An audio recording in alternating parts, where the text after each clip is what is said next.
कहानी जिंदगी हमारी तो फैसला किसी और का क्यों।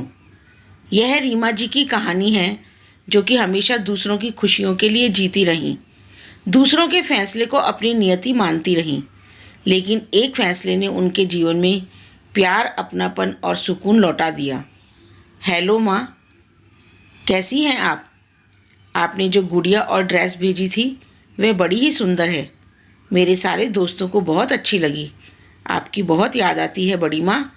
आप कब आएंगी? अच्छा, अब मैं जाती हूँ। सब लोग बुला रहे हैं केक काटने के लिए। बाय बड़ी माँ। यह एक प्यारा सा मैसेज आया था रीमा जी के फ़ोन पर शिया का। शिया रीमा जी की नातिन है जो उन्हें बड़ी माँ कहकर बुलाती है। और आज शिया का जन्मदिन है।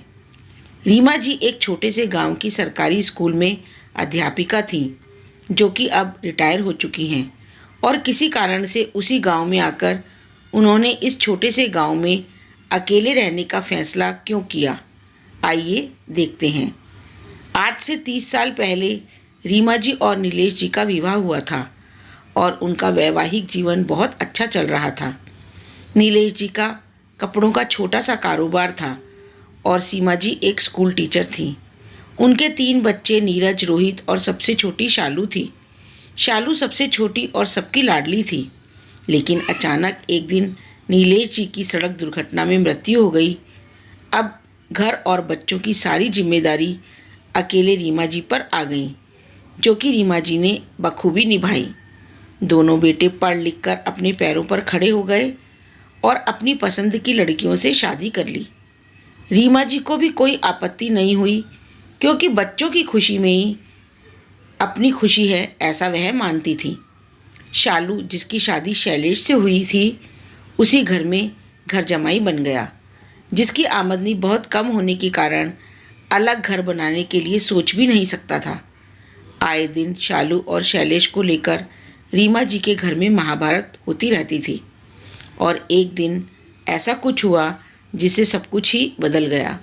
शालू, शालू, तुमने किससे पूछकर अपनी बेटी को ये चॉकलेट दी? और देखो उसने क्या किया, पूरा चॉकलेट राज के कपड़ों पर लगा दिया। ये चॉकलेट मैंने अपनी सहेली के बेटे के बर्थडे पार्टी के लिए मंगवाए थे, तुम्हारी बेटी के लिए नहीं। बड़ी बहू रोशनी गुस्से में चिल्लाए जा रही थी। लेकिन मामी, मैं तो राज को चॉकलेट खिला रही थी, वह तो गलती से गिर गया, शिया ने कहा।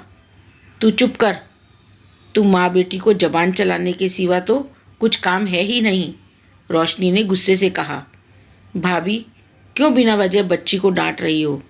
उसने बताया तो कि राज को चॉकलेट खिला रही थी, गलती से गिर गया। और मुझे नहीं पता था कि आपने यह चॉकलेट कहीं ले जाने के लिए मंगवाए थे। यहीं डाइनिंग टेबल पर चॉकलेट का बक्सा रखा था, तो शिया ने देख लिया और उसके लिए जिद करने लगी, तो मैंने उसे दे दिया।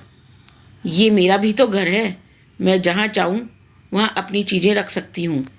और तुम मियाँ बीबी कम थे क्या जो इसे भी पैदा कर लिया हमारे सिर पर नाचने के लिए? सही कह रही हो दीदी, काम के ना काज के, नौमन अनाज के। छोटी बहू सपना ने आग में घी डालने का काम किया। ये सारा दिन बाहर माजी के साथ बैठकर पड़ोसियों से गप्पे मारती रहती है और शैलेश जी सारा दिन बस इधर उधर घूमते रहते हैं। खाने के समय आते हैं, जानते हैं आराम से बैठे बिठाए खाने को मिल रहा है, तो काम करने की क्या ज़रूरत है? और क्या छोटी, जिसे आवारागर्दी करने से फुर्सत नहीं, वह काम क्या करेगा? बस भाभी, बहुत हो गया। आपने मुझे और शिया को कहा तो मैंने सुन लिया, लेकिन शैलेश जी के लिए मैं एक शब्द नहीं सुनूंगी। और आप लोग किस घर की बात कर रही हैं? क्या यह घर मेरा नहीं है? क्या मैं इस घर की बेटी नहीं हूँ? ये घर तब तक तुम्हारा था जब तक तुम्हारी शादी नहीं हुई थी। और शादी के बाद लड़की का घर उसका ससुराल होता है, मायका नहीं। तुमने किसी अनाथ लड़के से शादी की तो उसकी सज़ा जीवन भर हम क्यों भुगतें? शैलेश से शादी का फैसला तुमने लिया, हमने तो तुम्हें मना किया था। बस बहू, माँ ने कहा, बहुत हो गया। अगर किसी का समय ठीक नहीं हो तो उसे इतना भी नीचे नहीं गिरा देना चाहिए कि वो उठने की कोशिश ही ना करे। कब से सुन रही हूँ तुम लोगों की ये महाभारत, और किसने कहा शैलेश जी कुछ काम नहीं करते? बस समय उनका साथ नहीं दे रहा है, तो इसका मतलब यह नहीं कि तुम लोग उनके बारे में कुछ भी कहोगे। ये सब तुम्हारी वजह से तो हो रहा है माँ, नीरज ने कहा। नीरज और रोहित भी तब तक वापस आ गए, जो बाजार गए थे घर का सामान लेने के लिए।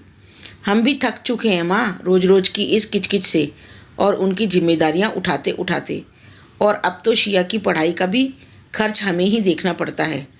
अब हमसे नहीं होगा माँ। लेकिन नीरज, रोहित, शालू कहाँ जाएगी? तुम ही लोग सोचो।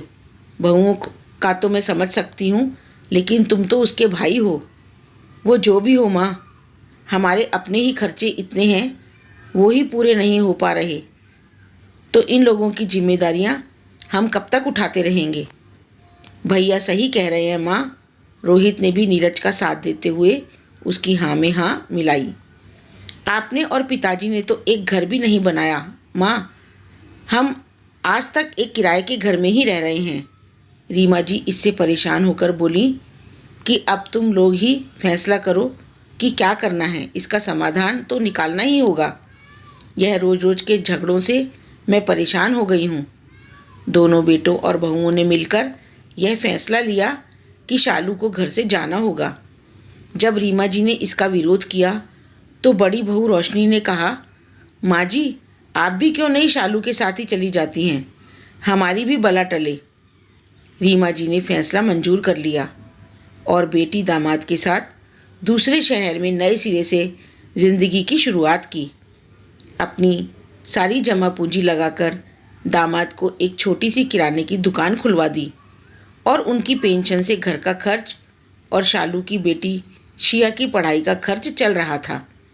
धीरे धीरे समय का पहिया घूमा और शैलेश का एक किराना स्टोर चलाने वाले से वह एक होलसेल व्यापारी बन गए। लेकिन कहते हैं ना कि पैसों के साथ घमंड भी आता है, और वही हुआ।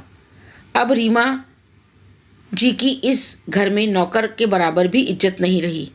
दामाद तो दामाद, अब बेटी भी बड़ा भला बुरा बोलने में पीछे नहीं रही। तो कैसा लगेगा? जिसके लिए अपना सब कुछ छोड़ा, आज उसके लिए ही बोझ बन गई। जिसके पैसों से राजा बने, आज उसे ही भिखारी समझने लगे। रीमा जी एक स्वाभिमानी स्त्री थी। उन्होंने बेटी का घर छोड़ना ही ठीक समझा। बेटों के पास भी वापस नहीं जा सकती थी, इसलिए फिर उसी गांव में वापस जाने का फैसला किया जिस गांव में वह पहले पढ़ाती थी। उस गांव के लोग आज भी उनसे उतना ही प्यार करते थे जितना पहले। उसी गांव में एक छोटा सा मकान किराए पर लेकर उसमें रहने लगी और वहाँ के बच्चों को आज भी मुफ्त में पढ़ाया करती हैं। उनके जीवन यापन के लिए उनकी पेंशन पर्याप्त थी, बल्कि वह उससे दूसरों की मदद भी करती थी। गांव वाले हमेशा उनकी मदद को तैयार रहते थे और उन्हें गुरु माँ कहकर बुलाते थे। दोस्तों, यह थी हमारी रीमा जी, जो कि हमेशा दूसरों की खुशियों के लिए जीती रहीं, दूसरों के फैसलों को अपनी नियति मानती रहीं। लेकिन उनके एक छोटे से फैसले ने उनके जीवन में प्यार, अपनापन और सुकून सब लौटा दिया। दोस्तों, जब जिंदगी हमारी तो फैसला किसी और का क्यों? यहीं हमारी कहानी समाप्त होती है। धन्यवाद।